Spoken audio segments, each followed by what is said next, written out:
بڑھتے ہیں اگلی آیت کی طرف، آیت نمبر 61 تلاوت کرتے ہیں۔ ملعونین اینما ثقفوا اخذوا وقتلوا تقتیلا۔ لفظی ترجمہ، ملعونین لعنت مارے، اینما جہاں، ثقفوا پائے جائیں، اخذوا پکڑے جائیں، و اور قتلوا قتل کیے جائیں، تقتیلا خوب قتل کرنا۔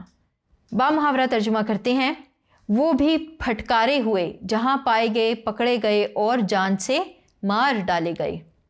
آئیے بڑھتے ہیں اس آیت مبارکہ کے مفہوم کی طرف۔ اس آیت مبارکہ کا ربط پچھلی آیت کے ساتھ ہے، جہاں پچھلی آیت میں منافقوں کو تنبیہ کی جا رہی ہے کہ اگر وہ اپنی حرکتوں سے باز نہیں آئے تو مسلمانوں کو ان کے پیچھے لگا دیا جائے گا اور پھر مسلمان ان کو ملک بدر کر دیں گے۔ اور اس آیت مبارکہ میں مزید وضاحت کی گئی، مزید سزا بتائی گئی کہ پھر یہ لوگ کیسے ہو جائیں گے، پھٹکارے ہوئے، لعنت زدہ۔ تو یہ ایسے لوگ کیسے ہوتے ہیں جیسے کہ پہلے کفار کا حال ہو گیا، اور اس کے علاوہ ہمارے سامنے بہت ساری مثالیں پچھلے اسباق میں گزری ہیں۔ اور پھر مزید اس میں یہ بات ارشاد فرمائی گئی کہ پھر مسلمان کیا کریں گے، جہاں کہیں یہ لوگ پکڑے جائیں گے، جہاں کہیں یہ لوگ پائے جائیں گے، مسلمانوں کو ملیں گے تو وہ ان کو قتل کر دیں گے۔ اور ایسا حال پہلے گزر چکا ہے، یہودیوں کے ساتھ ایسا کیا گیا تھا کہ یہودی جب سازشیں کرتے تھے مسلمانوں کے خلاف تو ان کے ایک قبیلے کو ملک بدر کر دیا گیا، اور اسی طرح دوسرے قبیلے کو بھی جب ملک بدر کرنے کا کہا گیا اور انہوں نے یہ بات نہیں مانی تو ان کو قتل کر دیا گیا تھا۔ تو منافقین کے سامنے یہ تمام